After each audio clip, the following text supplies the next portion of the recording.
colleague for all of us here, formerly an assistant director of curatorial affairs at the Smithsonian National Museum of American History in the US, and somebody with an amazing kind of background in museum curation and the management of cultural memory politics, which is relevant to all of our work here today. So I thought she was the obvious choice for us to talk to the panel that's about to take place on where. So, yeah, without further ado, I'll hand over to you to say. Thank you. And welcome to the Pettigrew Museum of Natural History. It's a wonderful place to think about this question of where, because this is a collection mostly from the 19th century. And you can think of it mostly as a collection formed by the British Empire and by missionaries. Not only missionaries, but those kinds of networks. So it has a lot of the complicated issues in and around it that you're all talking about today. And it's something the museums team are working on really actively. We're trying to assess how to make this museum celebrate what it is, this very old-fashioned 100-year-old museum, but also to think about the people and the places that all these specimens came from and how we interpret and display those respectfully, contextually, and make it a really different kind of experience. So we're just starting to think about that, but that's why I'm so glad to be here today. We have 4 speakers in the panel now, so we're going to be very tight on time. I'm going to be really strict on the 10 minutes that the speakers have been given. 2 minutes before the 10 minutes is up, they'll get this. And when it's time to stop, they'll get the red card. But that's really to allow enough time for questions and for us to discuss on our tables some of the themes that you've got running through the day. So let me just get the running order up on my phone. And we'll hear 4 really interesting different perspectives on this question of where, starting with Mikhail Melnichenko, please. Thank you. Наконец настал тот момент, когда спикер просит о возможности говорить по-русски. Finally, the time has come when the speaker has asked for the opportunity to speak in Russian. Я один из участников сравнительно молодого проекта, который называется «Прожито». Мы работаем 5 лет над созданием цифрового архива документов личного происхождения. I'm the recipient of a recent project called Prожито, which means past, which is working on creating a digital archive.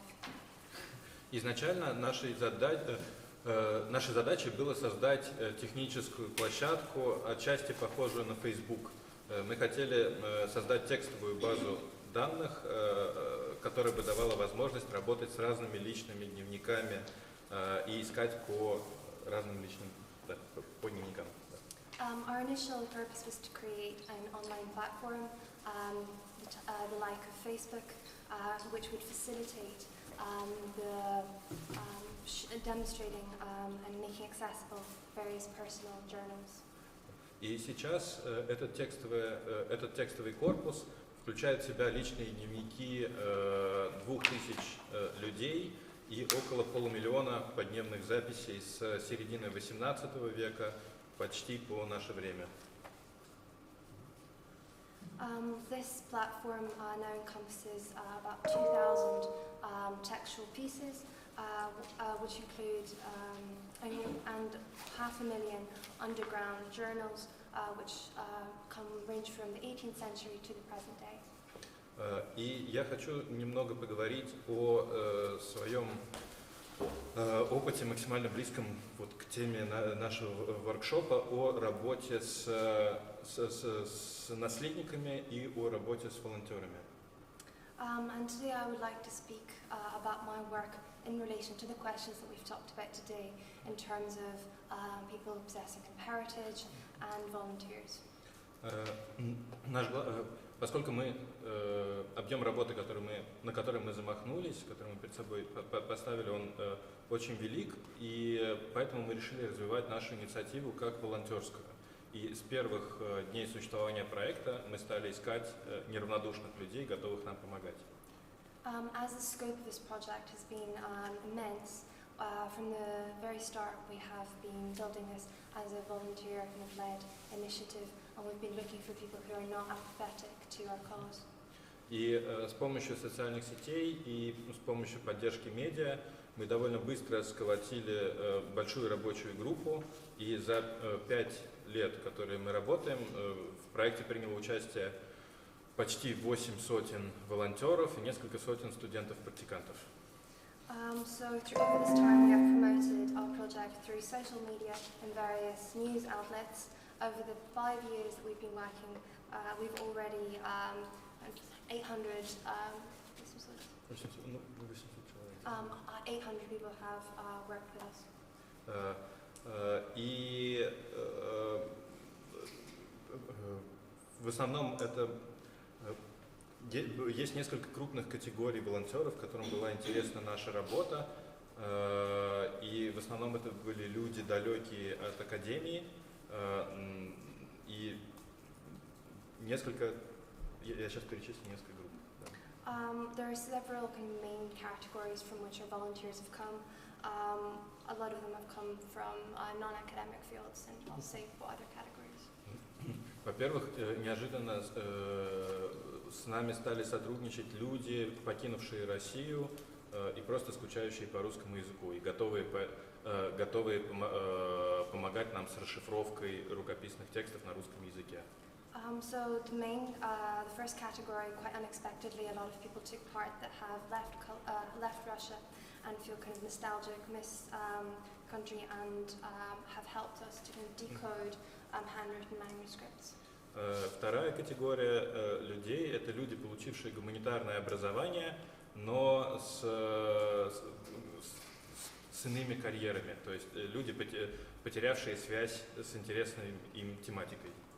And the second group is people from Humanities who come from other careers and are looking for a new kind of new theme that they want to engage with. И кроме того, пожилые люди, закончившие, пенсионеры, часто с опытом работы с текстами, пожилые редактора. Это вообще боевой кулак нашего проекта. Especially there have been elderly people, pensioners, who have experience in working with text. These are kind of the big stars of our workforce.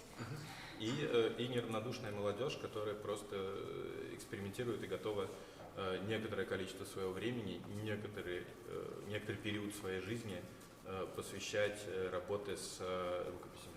And young people who are not apathetic and are keen to spend some of their time and some of their lives to work with texts and manuscripts. Золотой проект волонтерства, золотой период волонтерства проекта «Прожито» уже закончился, потому что первые годы нашей работы нам приходило по одному письму в день от человека, который хочет участвовать. The so-called golden period of this project of kind of finding volunteers has passed. In the first year or so of the project, they received about 1 letter a day from somebody wanting to take part. Сейчас, когда мы стали частью ландшафта, мы стали совершенно привычным проектом, эффект новизны прошел, и поэтому новые волонтеры появляются раз в неделю или в две. Now that the sense of novelty for this project has passed, we only get people coming in interested maybe once a week or once a fortnight. И волонтеры это очень... У нас большая текучка кадров. Волонтеры довольно часто покидают проект. Срок службы волонтера может быть 2, 3, 4 месяца. Поэтому количество участников, волонтеров сейчас невелико. We have an immense turnover of volunteers, so on average people spend maybe 2, 3, 4 months in the project, so this turnover makes it kind of difficult to find. И кроме того, вот основная проблема, которую я хотел рассказать, связана с тем, что перед нашим проектом стоят очень прагматические цели. Мы фактически создали конвейер по расшифровке рукописей и по публикации текстов. There's kind of a main problem that stands before this project. It has very pragmatic goals, so we have essentially created a conveyor to uncoding, kind of understanding manuscripts and publishing them. И волонтерское сообщество волонтерское сообщество существует, пока ты его поддерживаешь, пока ты инвестируешь в него собственную человеческую теплоту. В тот момент, пока ты любишь людей, пока ты готов с ними общаться и пока ты готов с ними взаимодействовать, они готовы инвестировать свое время и свои силы.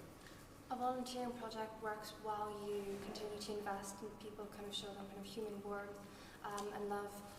When that stops, that kind of project part ceases. И постепенно, когда организация институциализируется, коэффициент полезного действия от волонтерского сообщества уменьшается, потому что на поддержание самого сообщества уходит значительное количество сил. As the project kind of organization becomes institutionalized,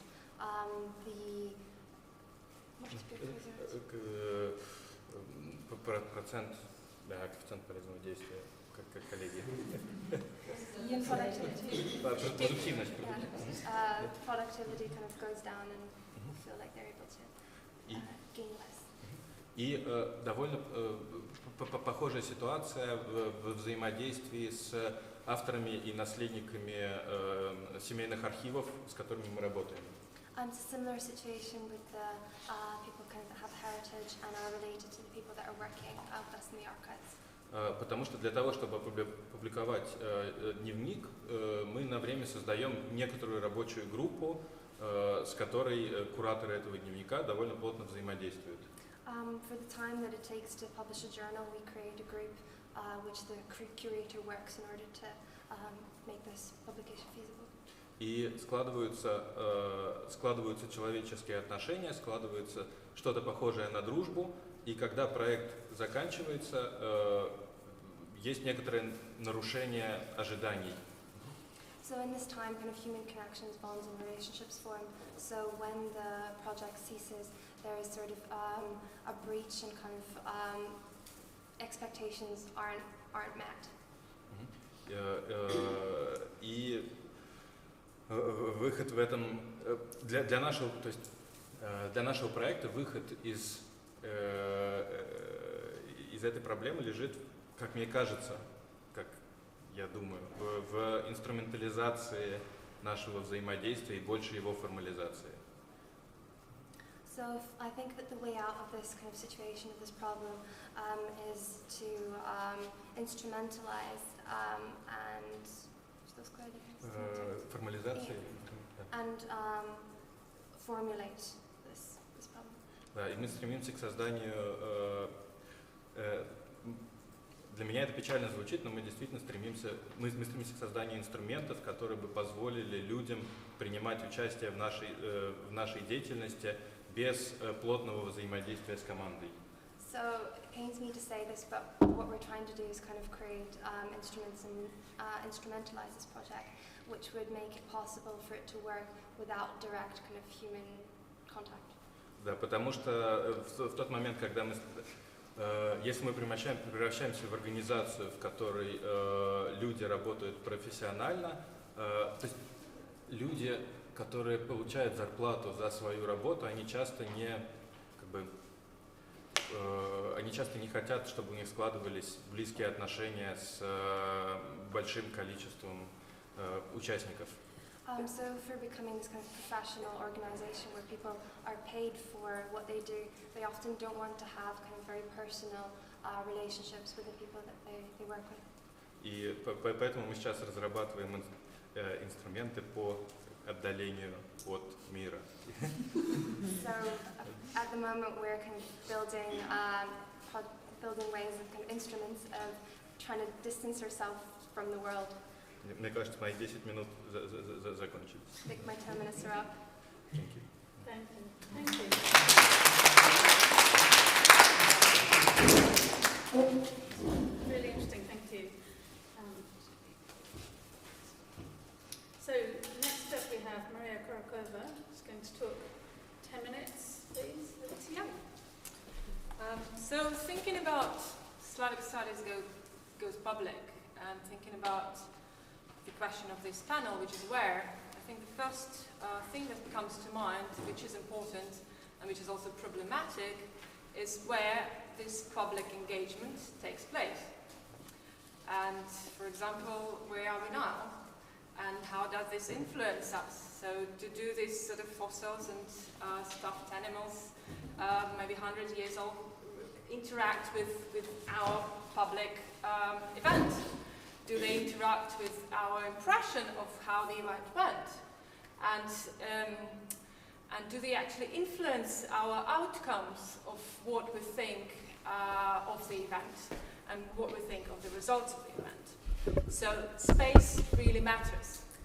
And it matters in the way we experience it.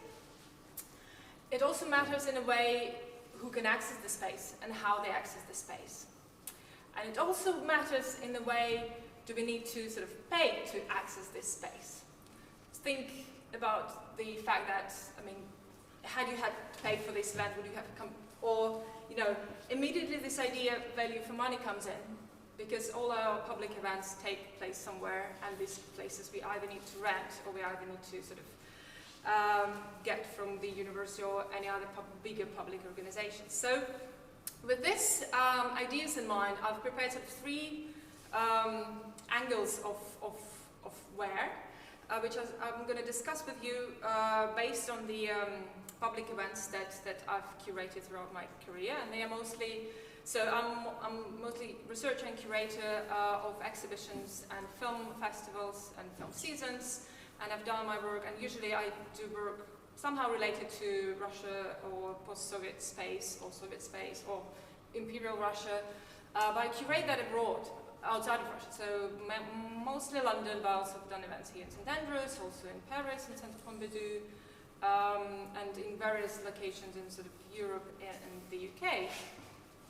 And the problems I've encountered there in terms of, as a curator, what do you want to do? Talking, for example, about silent films or earlier films, I really want my audience to experience that on the big screen. I'm fine with sort of watching TV series, and I spent half of last night watching one myself in my bed, but I think the proper sort of heritage of especially sort of Russian cinema, black silent cinema, has to be, we have to give the audience the chance to experience it the way it was expected to be experienced by its creators. So I'm talking about 35mm, and talking about big cinema spaces, and maybe also nice cinema spaces. And in London we've got a couple, but they cost money. So, so what do? We get, again, private or institutional or public sponsors. And here, like, I just gave you a couple of stills from the event organized. I think the first one was Mikhail screening, and our sponsor was the Champagne Korolkova, and then Fabergé sponsored a couple of our sort of Eisenstein screenings. But again, these were very beautiful sort of cinemas. But because of such sort of, we can say now, high-profile sponsors, it created a different atmosphere. And it also created different limitations. The space itself, and my sort of urge to present the material in the way I wanted it to present, creates this limitation. They're, first of all, class limitations, so the kind of public comes there for this couple of events. We had some celebrities as well. We had James Norton and Korolkova and the Fabergé people who are descendants of Fabergé, and it was nice and beautiful. But then, as a researcher and curator, I'm thinking, like, is that enough? Have I given sort of this ability to watch these beautiful films in 35mm and the beautiful sort of red velvet chairs to the right people? So I try to, but then again, how do I solve that problem?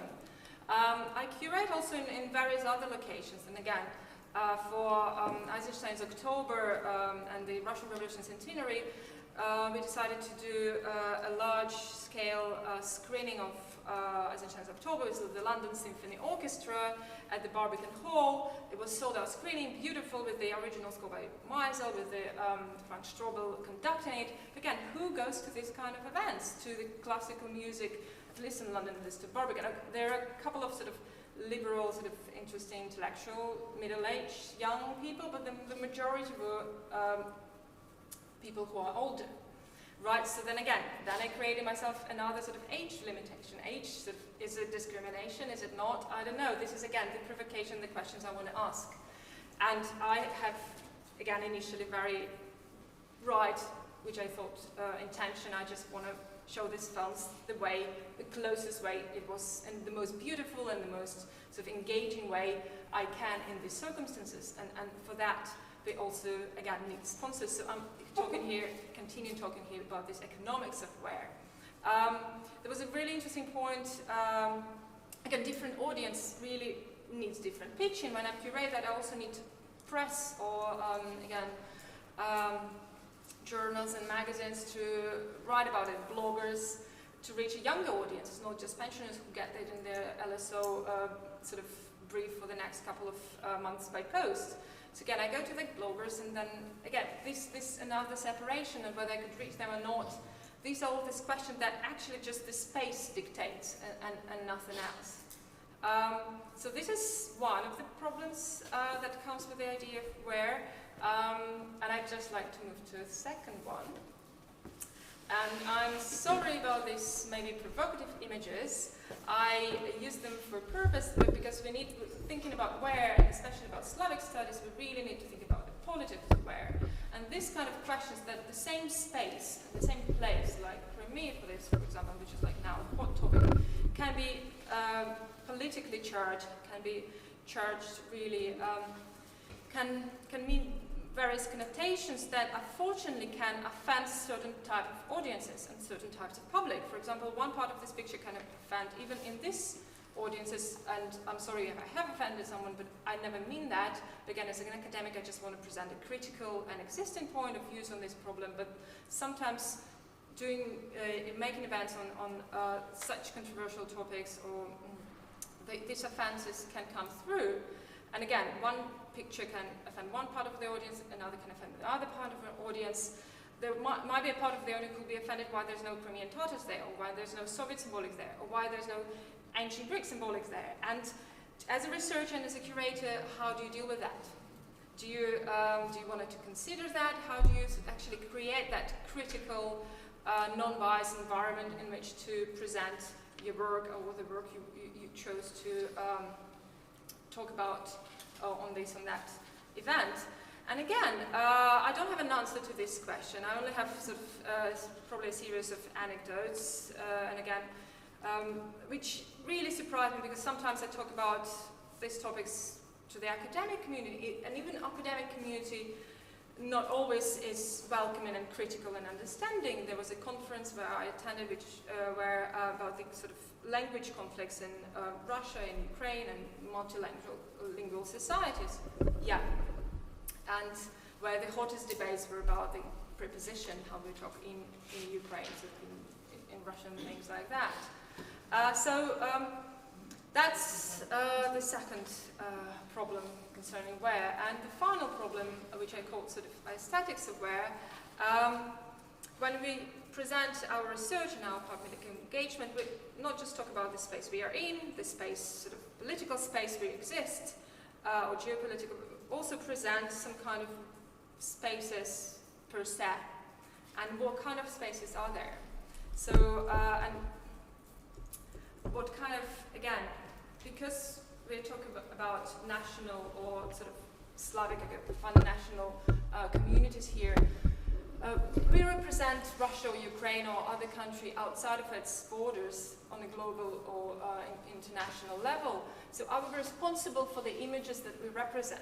Again, and here I have a sort of example of Leviathan by Svitlana, which caught enormous amounts of awards.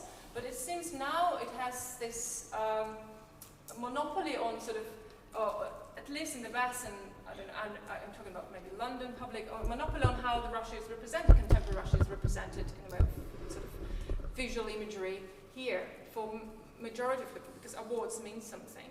So do we choose to represent things differently to sort of mainstream or larger artists that are there?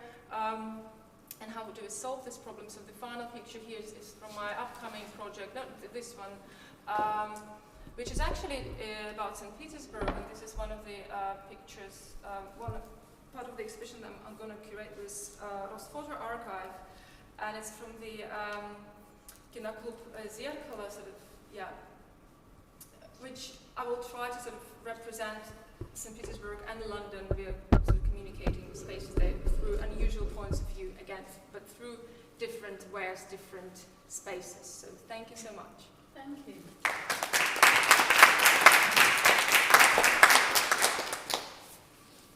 It's always the challenge with these panels that we could talk for a long time about any one of these subjects. But next up, 10 minutes from Yevheniia Moliar. Now I want to say about my experience like members and participants of self-organized initiative, like a grassroots initiative. We united around the theme of decommunization in Ukraine. In 2015, Ukraine adopted a package of decommunization law.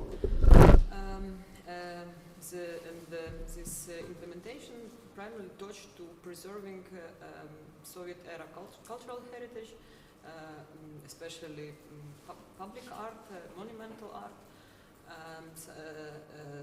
Since this law was destroyed a lot of monuments and a lot of art pieces in museum and now removed from exhibition to storerooms, and we united and tried to offer a new manner of decommunization, like not destroyed all or neglected this period of our history, but tried to rethinking in a critical manner. For example, now in Ukraine is banned Soviet-era art, and still function institution like artistic union. This institution was created in Soviet period for control and regulate this art. And this institution is function, but this art is banned. So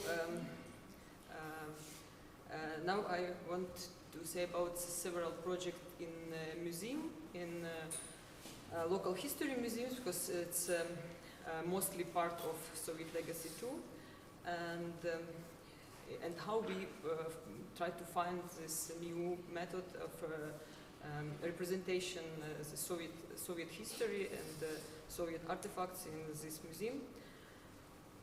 For example, our first project, it's long-term project. It started at 2015 in Donbass and Lugansk region. It's called Under Construction Museum Open. So we organize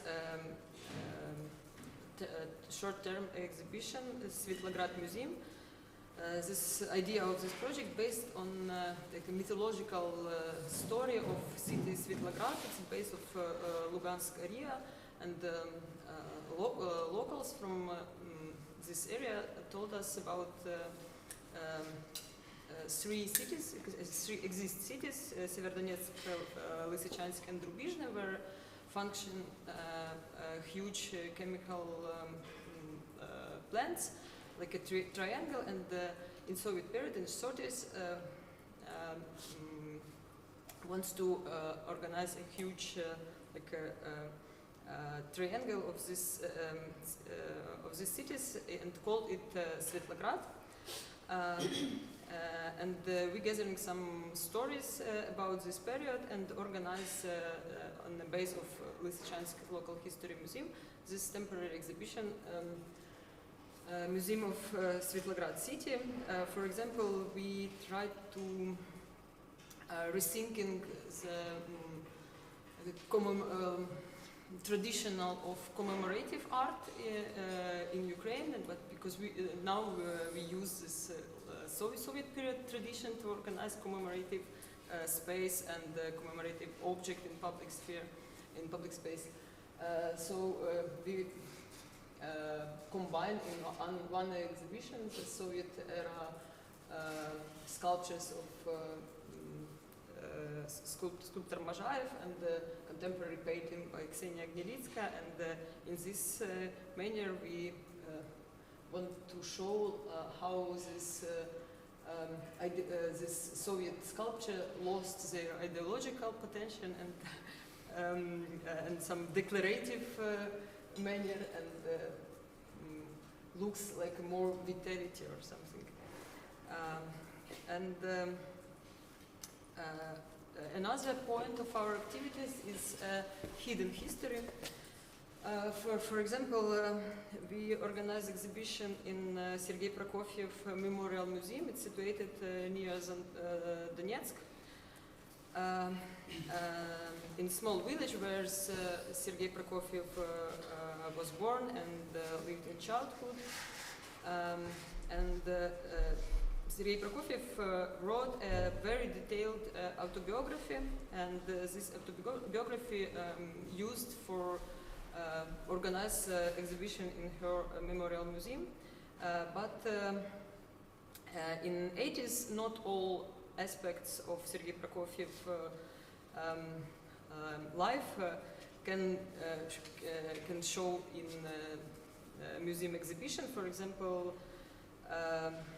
the story about his family, known as Casus of Prokofiev. The story is one of his wife was repressed, and he married another, but not previous divorce from first. And this case is very well known in the sphere of jurisprudence, but no one noticed in this memorial museum of Sergei Prokofiev, and we invited contemporary artists, and they tried to give back this point in the memorial museum. For example, in today in the school program, Ukrainian school program is removed Prokofiev work Peter and Wolf, because the main character Petya is a pioneer. Here is photo is from museum in Stanitsa Luganska. It's a small city really close to hostilities now. In 2014, the shell destroyed the roof of this museum, and after this museum was repaired, but permanent exhibition has not been restored yet, and we again invited contemporary artists for creating experimental main exhibition. But previous this Stanitsa Luganska museum was known like a Cossacks museum, and all like a museum narrative built on the military history of this region. And our artists tried to show this local history without like a direct show, direct visualization of war, for example. And in this project, our artists used only artifacts from museums. They cannot use their artworks, they do an unexpected combination of these artifacts and involving the local community to creating new meanings.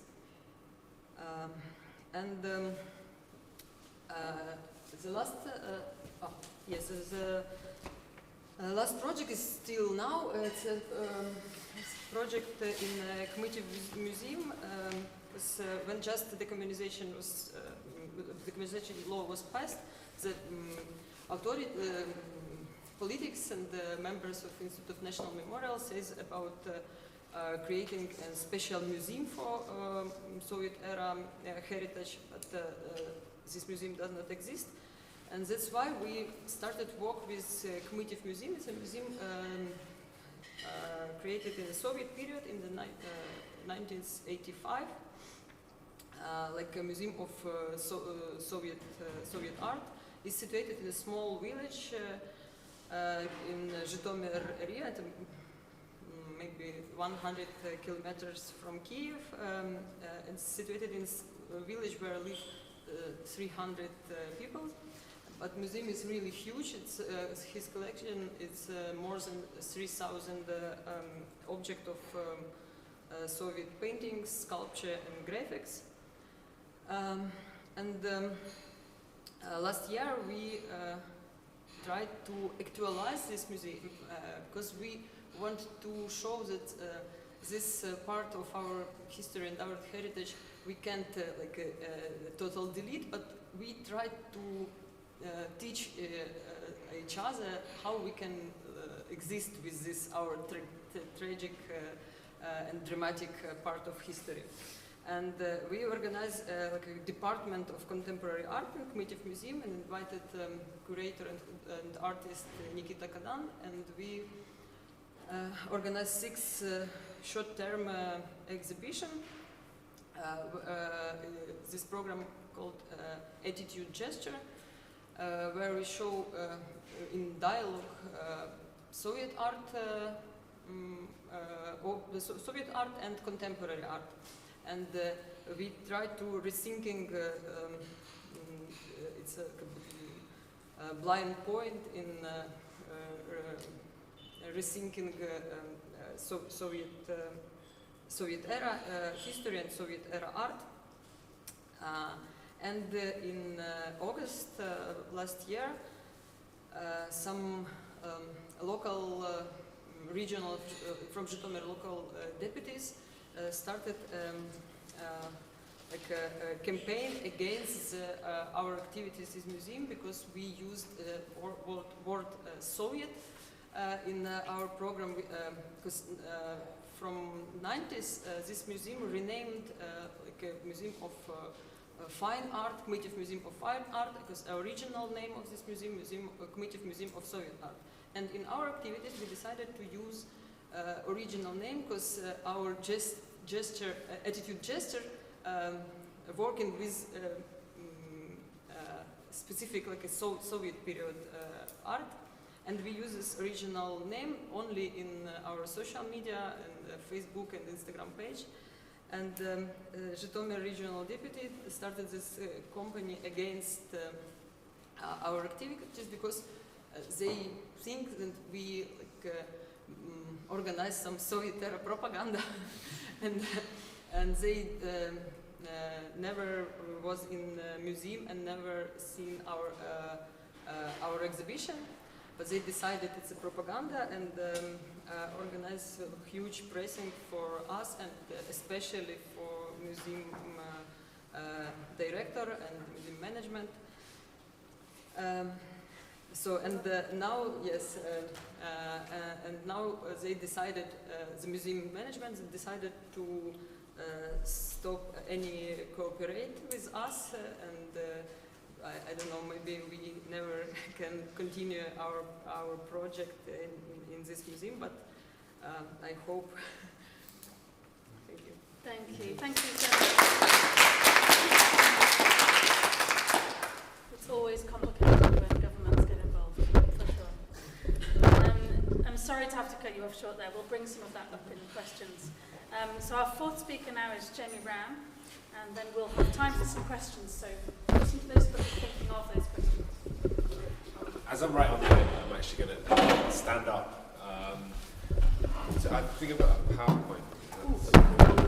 So I'm really grateful to Victoria and Daria for the chance to think about some of these things and some of these questions of place in particular that are relevant to this panel. I'm really going to be speaking from the context of someone who works in a modern languages department and who is kind of invested in the whole idea of communicating to people in Britain the value of other cultures as an idea, and particularly the importance of other languages.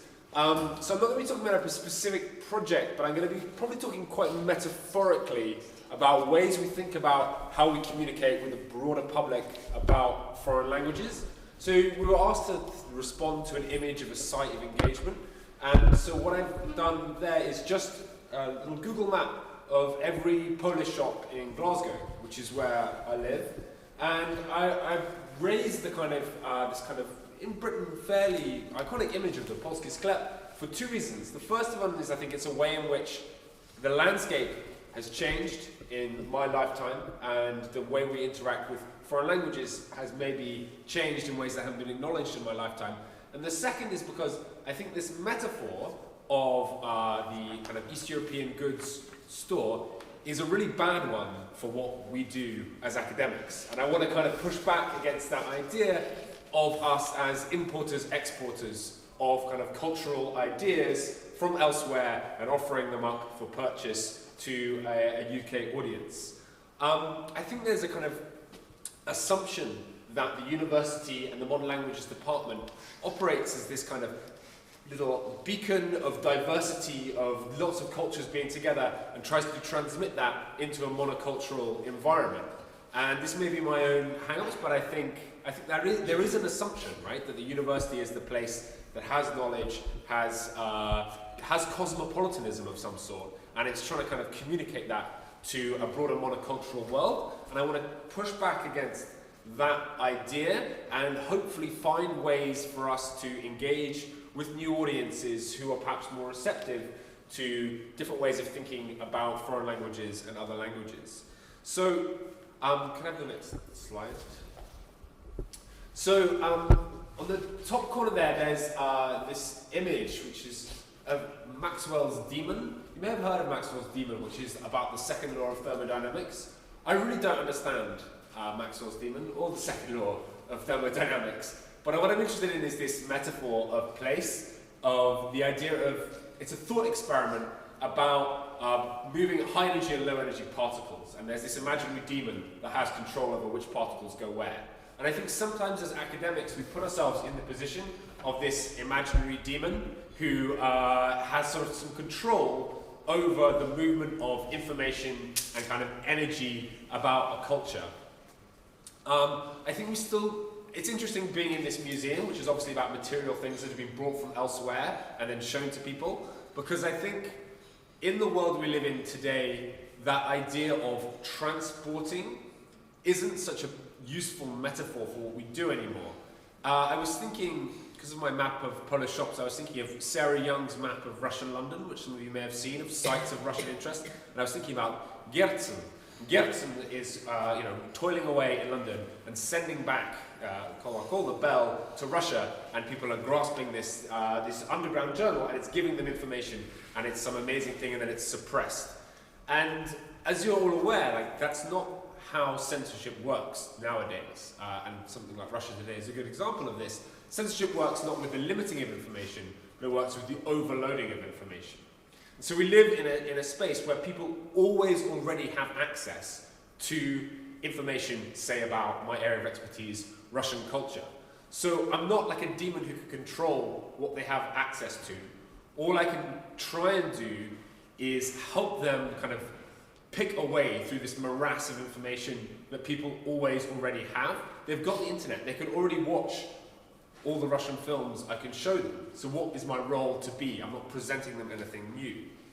I think this idea of kind of import to export is also relevant for thinking about public engagement in the humanities, because I may be wrong, but it seems to me that universities are kind of set up about the communication of knowledge predicated on the idea of science, and science being something that people don't know about and they're not experts in it, and so you have to explain it to them.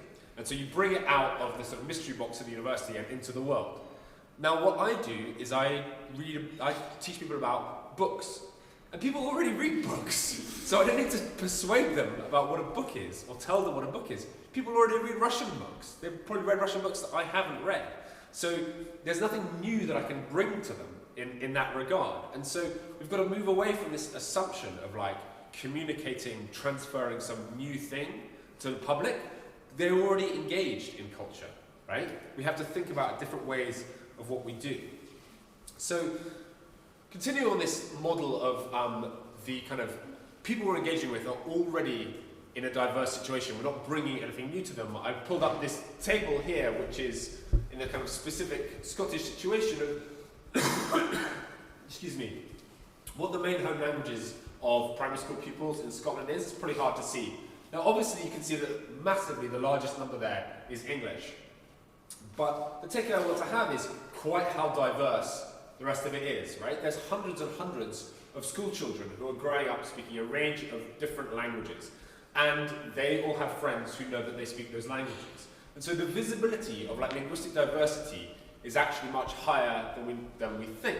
And I already experienced this in terms of my students who have come to the study of Russian through the fact they said, well, I had Polish friends when I was growing up, and things like that. And so I think we've got to move away from a model of communicating foreign languages to people who have no idea what a foreign language is. And the whole kind of model of foreign languages is still very kind of this idea of a monocultural person comes along and they learn French or German or Italian or Russian or whatever.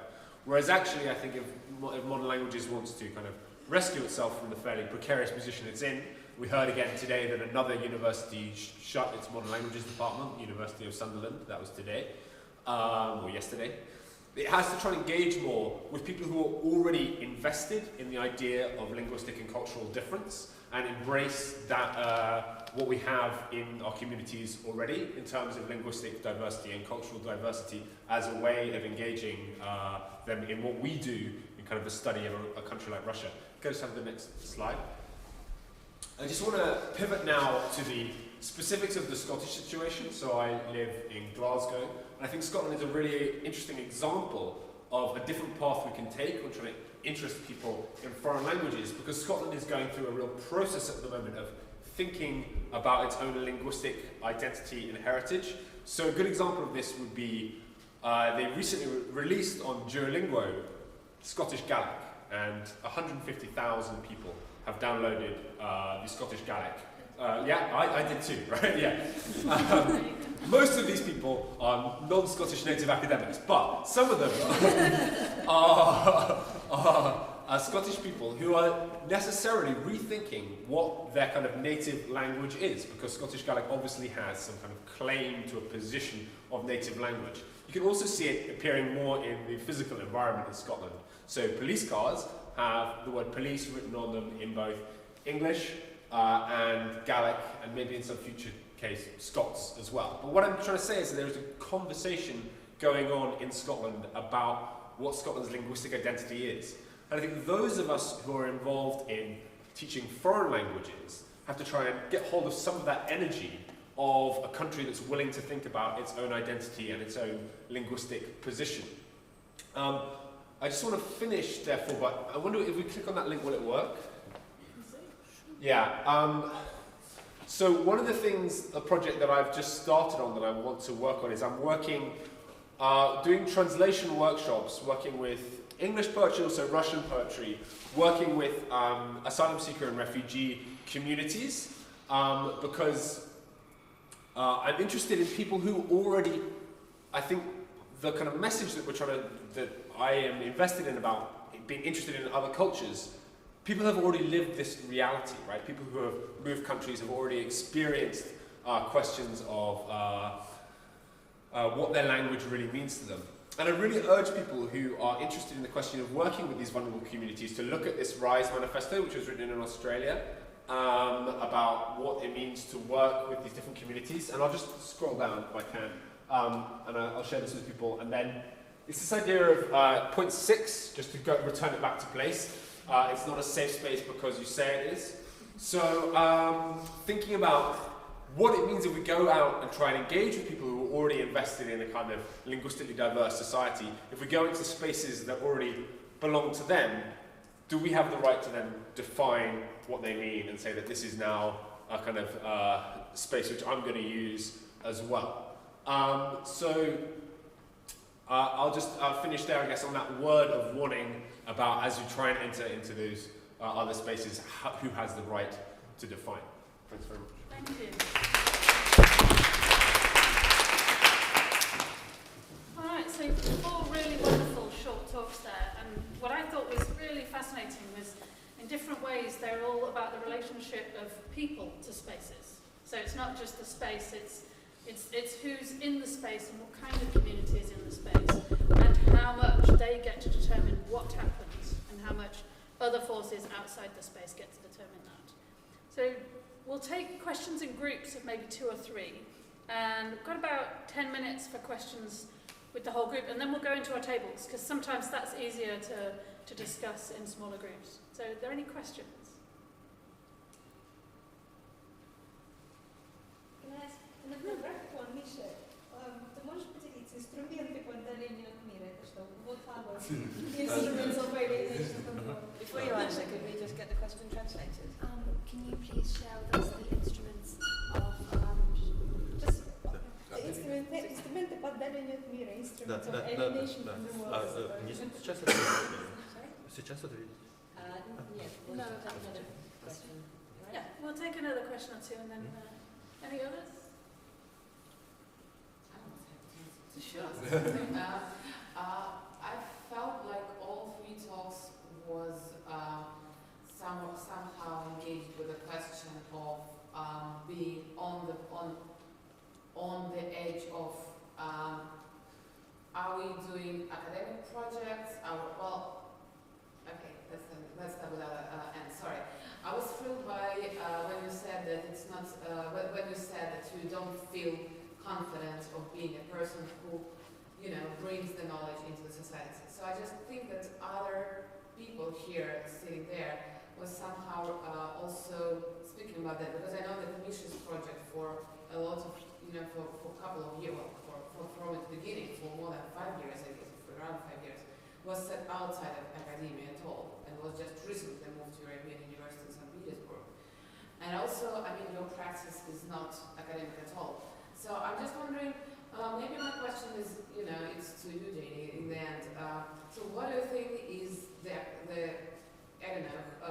knowledge, social science and humanitarian knowledge today in academia? What is it? Big question. So if you can just elaborate on that a bit more, and probably, Misha, if you can tell us a bit more on what has changed in the project when you moved to academia, if at all. Okay, is there one more? I think there was. I saw a hand up. Sure. Yeah, well, thanks, everyone. I am just thinking about the UK, right, in this issue of where, so it's an expensive cinema or whatever it is, right, so a certain kind of person is going to go to it, but also it's in London, right, and recent events in the UK, it seems though there's a lot of questions to be asked about infrastructure of culture and who has access to it where, and I think Jamie, the same kind of applies to some stuff you were saying about how, in a way, there's all this culture happening in the country, people that already have access to it, but at the same time, in fact, there are communities where the libraries have been shut down, or there's kind of very poor access to certain kinds of culture, and even, so I think there are, issues around that. Is there any responses to any of those questions? Perhaps want to start while we do the translation. Yeah, sure. So the question, the big epistemological question, what is the nature of contemporary knowledge? I see what you mean, and I suppose what I'm reacting against is my own kind of assumption that built into myself that it's my role to be some kind of gatekeeper and bringer of good stuff from a place called Russia to some other place, and I've kind of always assumed that that's what I'm doing. I'm going there's this fascinating stuff, and I'm just going to tell you about it, and that's my role as this link between these two things. And I suppose I'm trying to problematize that because the act of introducing someone to something isn't really enough, because people are already drowning in information.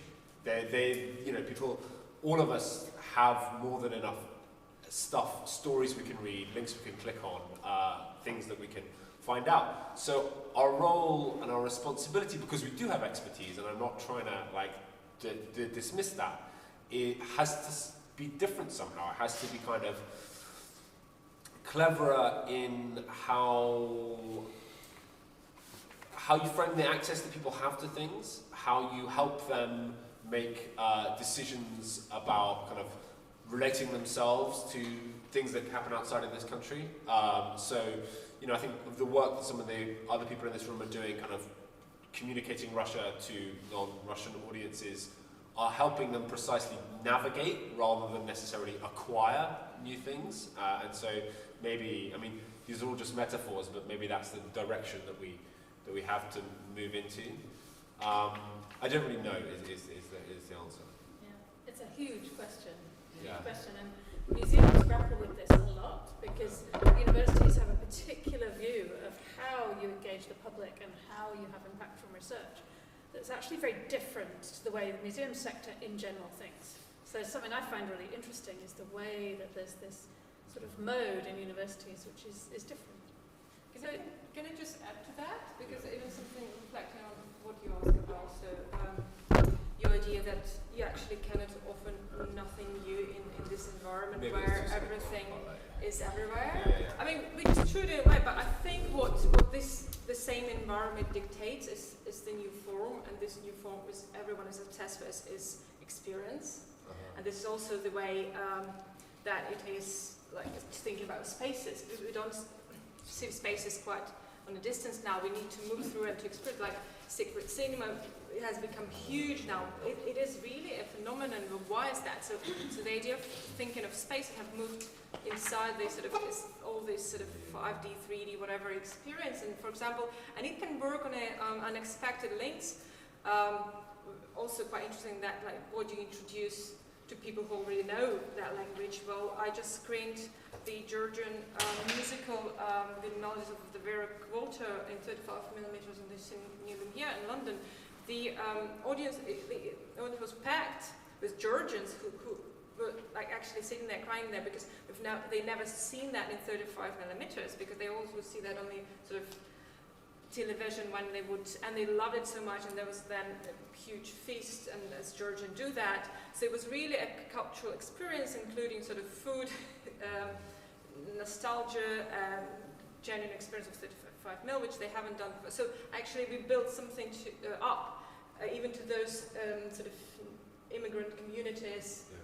So, you know, I think that this kind of world that you're describing, and sort of, and that we all in now, has its drawbacks, of course, but also has its unexpected, you know, privileges. So some unexpected things can be connected and give new experiences. And I think this is very much about this idea of experience again, interaction, performance, all these words that we keep defining in academia, but somehow they work for the public right now, and any kind of public. There I can see younger people go, and older people, and sort of, and again, even people who don't have much money find that 20 quid to use that. Okay, I want to experience that somehow, to try that food or whatever. I don't know. It's maybe there's a question how actually deep that is. Is there any extra sort of academic knowledge there? Doesn't bring anything new, but it's happening, and I think it's our task as academics to reflect on it.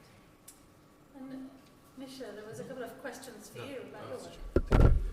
По поводу инструментов, мы очень одна из наших основных целей создать общее рабочее поле в интернете, в котором люди смогут расшифровывать рукописи без участия координаторов от проекта. So one of, in terms of the question about instruments of distance, what we're trying to envisage just now is to create an online working environment where people are able to decode and kind of read these manuscripts and texts without having that direct contact.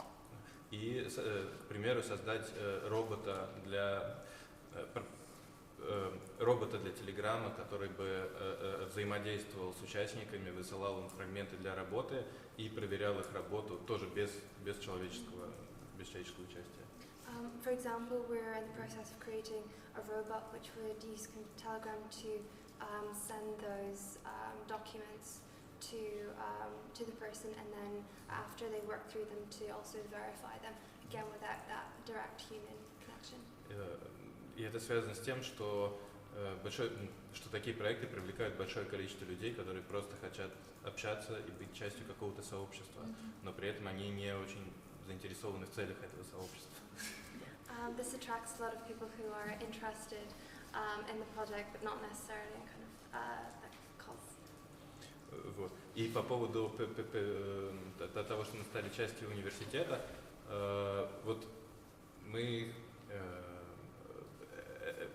с этим связано теперь какое-то количество, большее количество формальностей, которые мы должны соблюдать в нашей работе. Now, as part of the fact that we've become part of the university, there's more kind of formalities that we now have to take into account. Мы опубликовали сотни рукописей, тысячи рукописных страниц на основании только личных договоренностей участников, да, в основном моих, и авторов и наследников дневников. We've published hundreds and even thousands of manuscripts